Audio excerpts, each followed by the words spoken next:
মুহূর্তে আমরা 100টা ওয়েল খনন করতে চলেছি। ও জল জল ও ও মাই গড! তোমরা দেখতে পাচ্ছ কেনিয়ার একটা ছোট্ট গ্রামের লোকেরা জলের সরবরাহ পেল, তাও আবার মাত্র 1 সেকেন্ডের মধ্যে। একটা হয়ে গেছে, আরো 99টা ওয়েল খনন করা বাকি আছে। তোমাদের এই ভিডিওটা দারুণ লাগবে। এই 100টা ওয়েল মিলিয়ে 500,000-এরও বেশি মানুষকে পরিশ্রুত পানীয় জল সরবরাহ করতে চলেছে। তারপর আমরা কেনিয়ার এই অংশে বেশ কিছু ওয়েল খনন করবার পরে আমরা কিছুটা দক্ষিণে নেইরির স্কুলগুলোতে গেলাম, আর অবশ্যই বলবো তারা আমাদের দেখে খুব খুশি হয়েছিল। তোমরা সবাই কেমন আছো? আমি এতটা আশাই করিনি। সবাইকে স্বাগত জানানোর জন্য ধন্যবাদ। আমি বুঝতে পারছি না কি করে রিঅ্যাক্ট করব। তোমাদের সকলকে ধন্যবাদ জানাই। আমরা আসার জন্য এই গ্রামে একটা ওয়েলকাম সেরিমনি হয়ে গেল, আর নোলান তার মধ্যে অংশ নিয়ে নিল। তার মধ্যে নোলানকে দেখতে সবথেকে অকওয়ার্ড লাগছে, আর এগুলো দেখতে আমার খুবই ভালো লাগছে। আর যখন আমরা স্কুলগুলো ঘুরে দেখলাম, দেখো একজন গেস্ট এসেছে। কেমন আছো তোমরা? তোমাদের সব ঠিকঠাক চলছে তো? তোমরা সবাই ভালো থেকো। একজন টিচার আমাদের দেখালো কিভাবে সবাই জল আনে। সেটা এই নদীটা থেকে, যার জল খাবার একদমই উপযুক্ত নয়। এখান থেকে ছাত্রছাত্রীরা জল খায়। হ্যাঁ এটা তো পাগলামি। হ্যাঁ, আপনি জানেন স্টুডেন্টদের ডায়রিয়া, টাইফয়েড, নানা রকম ইনফেকশন হতে থাকে, কারণ আমরা এই জল ব্যবহার করে থাকি। তাই আমরা ওদের যতটা সম্ভব চেষ্টা করি যত্নে রাখার, কিন্তু আপনারা দেখতেই পাচ্ছেন যে কি অবস্থা। কিন্তু জীবনে বাঁচার জন্য জল তো লাগেই। এই পরিস্থিতিটা দেখে আমাদের খুবই খারাপ লাগলো। এই অস্বাস্থ্যকর জল খাওয়ার ফলে বাচ্চাদের জীবন ঝুঁকিপূর্ণ হয়ে যায় এবং কখনো কখনো সংক্ষিপ্ত হয়ে পড়ে। কিন্তু অন্তত এই গ্রামের জন্য আমরা এই পরিস্থিতিটাকে বদলাতে চলেছি। আমার মনে হয় না এটা আমার মাথায় ফিট হবে। আমার মাথাটা অনেক বড়। দেখা যাক আমরা জল খুঁজে পাই কিনা। ও ও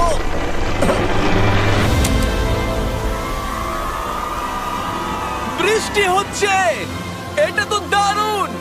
মাটির উপরে জল উঠে আসার পরে সেগুলো ধরে রাখার জন্য আমরা এই বড় ব্যারেলগুলোকে নিয়ে এসেছি, যেগুলো ওয়াটার টাওয়ারের উপরে ফিট করা হবে। এই গ্রাম এবং প্রতিবেশী গ্রাম যে শুধু পরিষ্কার জল পাবে তাই নয়, বরং জলের প্রেসারও অনেকটাই বেশি পাবে। তার মানে হলো তাদের আর অপরিষ্কার জলে জামা কাপড় কাচতে হবে না। নাও টানো। নোলানের মায়ের সঙ্গে তুলনা করলে এটা কত ভারী হবে? প্রায় 2টো নোলানের মায়ের সমান। ওহ গড! ভাই আমি কিন্তু তোমাকে এখান থেকে ফেলে দেবো। ঠিক আছে, হয়ে গেছে। হ্যাঁ, রেখে দাও। আমরা কেনিয়াতে আরো 20টা ওয়েল খনন করলাম, আর সেটা করবার পরে আরে এখানে তো আরেকটা ওয়েল হয়ে গেছে। চিন্তা করো না, আমার আরেকটা জুতোতে আরো বেশি জল আছে। আর এটা দেখাবো আমরা প্রথম 29টা ওয়েল কিভাবে খনন করলাম। আমরা একটা বড় ড্রিল মেশিন দিয়ে মাটির গভীরে কয়েকশো ফুট নিচ অব্দি খনন করলাম, আর একটা পরিশ্রুত পানীয় জলের বিশাল উৎসের সাথে জুড়ে দিলাম। তারপরে আমরা পাইপের সাথে এটাকে জুড়ে দিলাম, যাতে আফ্রিকার সবাই এই জল খেতে পারে আর সেটা তুলতে পারে ঠিক এই রকম ভাবে। দেখা যাক এটা কিরকম খেতে। জলের মতোই। এই 5 গ্যালনের ড্রামটা ভরতে আমার 1 মিনিট সময় লাগলো। এখান থেকে একদিনে কত জল তোলা যেতে পারে? একদিনে প্রায় 3600 গ্যালন জল। এই ওয়েলটা এই গ্রামের শুধুমাত্র 400 বাচ্চার জন্যই নয়, বরং এই স্কুলের প্রতিবেশী গ্রামগুলোর বাচ্চারাও এই জল ব্যবহার করতে পারবে। আমাদের জল দেওয়ার জন্য থ্যাংক ইউ। হ্যাঁ, থ্যাংক ইউ কি আছে। এটা প্রায় 30 বছর ধরে অনবরত জল সরবরাহ করবে। আপনারা হয়তো এটা ভাবছেন যে এই বিশাল কর্মকাণ্ডের জন্য গভর্নমেন্টের সাহায্য নেওয়া হয়েছে, কিন্তু এটা সত্যি নয়। এই সমস্যার সমাধান করা সম্ভব হয়েছে কারণ মানবতা সর্বদা পাশে এসে দাঁড়ানোর চেষ্টা করেছে। তোমার সাকসেসের পেছনে রহস্যটা কি? সত্যি বলতে, তুমি যা ভালোবাসো তা সততার সাথে করতে থাকো, আর তুমি বুঝতেও পারবে না সাকসেস কখন চলে এসেছে। দেখো, এটাকে আমি একদম কাছে নিয়ে আসছি। আমাদের দেখতে পাচ্ছো? এটা দারুণ, তাই না? হ্যাঁ। ওপরে তাকাও, দেখো রেকর্ড হচ্ছে। ঠিক আছে, আমি এটাকে আরো কাছে আনছি। এই দেখো। তোমরা নিজেদেরকে দেখতে পাচ্ছ? আমরা এই গ্রামের জন্য ওয়েল খনন করতে সক্ষম হয়েছি, এবং এই গ্রামের জন্য এবং আরো এরকম 12টা গ্রামের জন্য। আর যখন আমাদের ওয়েল খনন করা শেষ হলো, আমরা তো স্কুলগুলোকে কিছু ব্র্যান্ড নিউ কম্পিউটার দিয়ে সাহায্য করার চেষ্টা করলাম। আচ্ছা, ওরা খুশি হবে তো? ওরা খুব Thank you. খুশি হবে, Thank খুব you so খুশি। পরিস্থিতিটা ভালো হয়েছে দেখে ভালো লাগছে। আমরা ক্লাসরুমগুলোকে সাজালাম নতুন ফার্নিচার দিয়ে, নতুন কিছু সেলফ রাখলাম, আর তার সাথে নতুন কিছু বই। সব স্টুডেন্টদের একটা করে সকার বল দিলাম। এটার জন্য ধন্যবাদ। Thank you, Mr. Beast. আর তাছাড়া প্রত্যেকটা ক্লাসে একটা করে হোয়াইট বোর্ড আর একটা করে প্রজেক্টর দিলাম। তোমাদের এই প্রজেক্টর ভালো লেগেছে? আচ্ছা। আমরা আগে চক ব্যবহার করতাম, তাতে খুব ধুলো হতো, কিন্তু এখন সবকিছু পরিষ্কার রয়েছে। আমরা অনেক ধন্যবাদ জানাচ্ছি। কোনো সমস্যা নেই, আমরা খুব কমই করতে পেরেছি। তারপরে যখন আমরা 45 নম্বর ওয়েলটা খনন করবার জন্য সাইটে গেলাম, তখন আমরা বুঝলাম পরিস্থিতিটা আরো কঠিন। যখনই তাদের জলের দরকার পড়ে, তাদের জঙ্গলের মধ্য দিয়ে কয়েক মাইল যেতে হয়, আর তারপরে আরো কয়েক মাইল যেতে হয়, আর এই যাত্রাটা একটা বিশাল পাহাড়ের মধ্য দিয়ে হয়। আমি খুব সকালে ঘুম থেকে উঠে পড়ি ওই 4টে নাগাদ, কারণ তাড়াতাড়ি আমি যাতে স্কুলে জল নিয়ে আসতে পারি। এখান থেকে এইভাবে জল নিয়ে যাওয়া একেবারেই সেফ নয়। এই জায়গাটা খুব স্লিপারি, পড়ে যাওয়ার চান্স আছে। তাই যখন আমরা ওয়েল খনন করছিলাম ওরা আমাদের দেখালো যে ওরা কিভাবে জল নিয়ে আসে। তোমাদের এই যাত্রাটা দিনে কতবার করে করতে হয়? দিনে 2 বার। দিনে 2 বার করে? ওরে বাপরে, তাহলে স্টুডেন্টরা এই জিনিসগুলো নেয়? ও গড, 200 জন স্টুডেন্ট রোজ এটা করে। ভাবো এটা কতটা কঠিন। এটা খুবই কঠিন। ওরে বাপরে বাপরে, এই রাস্তাটা তো খুবই খারাপ। বাপরে, এই পাহাড়ি রাস্তা যেন শেষই হচ্ছে আর না। এটা আমাদের রোজ করতে হয়। আমরা দেখে অবাক হচ্ছিলাম যে এই যাত্রাটা কতটা কঠিন, আর এই মানুষগুলোকে রোজ এইটা করতে হয় অল্প একটু জলের জন্য। যদিও এই জলটা পানের পক্ষে উপযুক্ত নয়। তোমরা সাধারণত এখান থেকে জল ভরো, হ্যাঁ। আর জল ভরার পরে এই জাগগুলোর ওয়েট হয় প্রায় 40 পাউন্ড, যেগুলো এই বাচ্চাগুলোর পক্ষে বয়ে নিয়ে যাওয়ার জন্য অনেকটাই বেশি। মহিলারা এইগুলো দুটো করে নিয়ে যায়। ও, তাহলে আমি ওটা চেষ্টা করে দেখব। আর যেই জাগগুলো ভর্তি হয়ে গেল, আমাদের আবার ফিরে আসার সময় হয়ে গেল। তাড়াতাড়ি করো, চলো। আরে এ তো দেখছি একটু ঘামেনি। না না, আমি করব। আর তারপরে কয়েক ঘন্টা কেটে গেল এই অস্বাস্থ্যকর জলগুলো নিয়ে আসতে। আর নতুন ওয়েলটা হলো তাদের স্কুল থেকে মাত্র 10 ফিট দূরত্বে। তাহলে এরা এখন এখানেই জল ভরতে পারবে। আমি খুবই ক্লান্ত।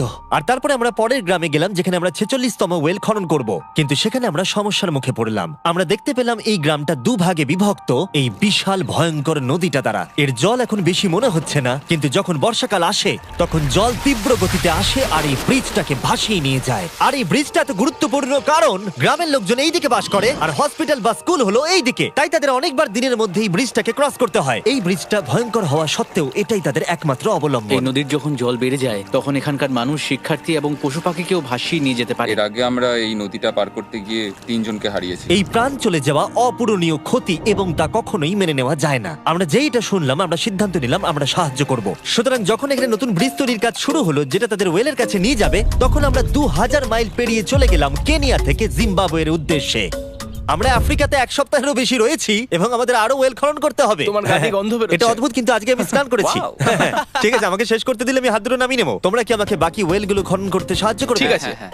আমাদের প্রথম কাজ ছিল একটা লোকাল হসপিটাল ঘুরে দেখা, যেটার ভীষণভাবে পরিষ্কার পানীয় জলের দরকার ছিল। ভেতরে ঢোকার পর আমরা বুঝতে পারলাম এই গ্রামগুলোর উপরে এই হসপিটালটার প্রভাব কতটা বেশি। এক বছরে এখানে কতগুলো সন্তানের জন্ম হয়? এক মাসে মোটামুটি 50টা বাচ্চা। মানে বছরে 600 জনের জন্ম হয়। ওয়াও! কিন্তু দুর্ভাগ্যবশত অন্তঃসত্ত্বা মহিলাদের পানীয় জল পেতে কয়েক মাইল হেঁটে যাতায়াত করতে হয়, আর তারপরে এই ভারী বাকেটগুলোতে করে জল বয়ে নিয়ে যেতে হয়। যাই হোক, ভালো খবর হলো এটা, আমরা একটা নতুন মডার্ন ওয়েল পাম্প কনস্ট্রাকশন করছি। ভালো করে, ওদিকটা ওদিকটা। এখন যেটা প্রয়োজনীয় সেটা হলো এগুলোকে চালু করা। যাই হোক, নোলান, তুমি কি তৈরি? আমি তৈরি। ওভার। একটা ড্রামাটিক জুম ইন করো। নোলান, আমি বাটন প্রেস করলাম, জল কি পড়ছে? জল পড়ছে। তোমরা একবার গিয়ে দেখবে নাকি? হ্যাঁ, চলো যাওয়া যাক। আমার ভালো লাগছে যে মানুষকে আর জলের জন্য বেশি দূর যেতে হচ্ছে না। এর থেকে ভালো জিনিস আর কিছু হতেই পারে না। এখানে নোলান খুবই ভালো ডান্স করতে পারে। হ্যাঁ, ও তোমাদের সাথে ভালো। নাচবে। আমাকে সবসময় নাচ করতে কেন বলে? দেখো ও কি করছে। হে ভগবান, আমি আমি আমি এটা আর দেখতে পাচ্ছি না। পরিশ্রুত পানীয় জলের সরবরাহ নিশ্চিত করে দেখলাম এই গ্রামের অনেক স্টুডেন্টদের যাতায়াত করতে সমস্যা হয়। তাই আমি ডিসাইড করলাম সবাইকে নতুন বাইসাইকেল দেব। আমি জানি এখানে অনেক বাচ্চা আছে, কিন্তু আমাদের কাছে অনেক বাইসাইকেল আছে। পরিষ্কারভাবে বলে দিই, আমি সাইকেল চালাতে পারি না। জিমি শুধু সাইকেল বিতরণ করতে পারে। কোনোদিন চালাতেই শিখিনি। চলো তোমাদের নতুন সাইকেলগুলো চালাও দেখি। 3, 2, 1, চলো। ও, সবাই আমাকে বেরিয়ে যাচ্ছে। খুব সাবধানে, আমি কিছু চালাতে পারি না। কারোর সঙ্গে আমার ধাক্কা লাগবে। তুমি কি চালাবে এটা? ঠিক আছে, যাও চালাও। ঠিক আছে। সাইকেল বিতরণ করবার পরে আমরা ওয়েল খনন করা চালিয়ে গেলাম যতক্ষণ আমরা পৌঁছলাম ওয়েল নম্বর 69। এই সোলার পাওয়ার্ড ওয়েলগুলো বিশেষভাবে ডিজাইন করা হয়েছে গ্রামের কৃষকদের জন্য। চাষের জন্য প্রয়োজনীয় জল সরবরাহের পাশাপাশি শস্য এবং গবাদি পশুর জন্য, এমনকি ড্রাই সিজনেও আর কোনো বিদ্যুৎ ছাড়াই। প্রত্যেকটা প্যানেল 200 ওয়াটের। এটা পাম্পের সাথে অ্যাটাচ করা আছে। এই পাম্পটা প্রতি ঘন্টায় 5000 লিটার জল তোলে।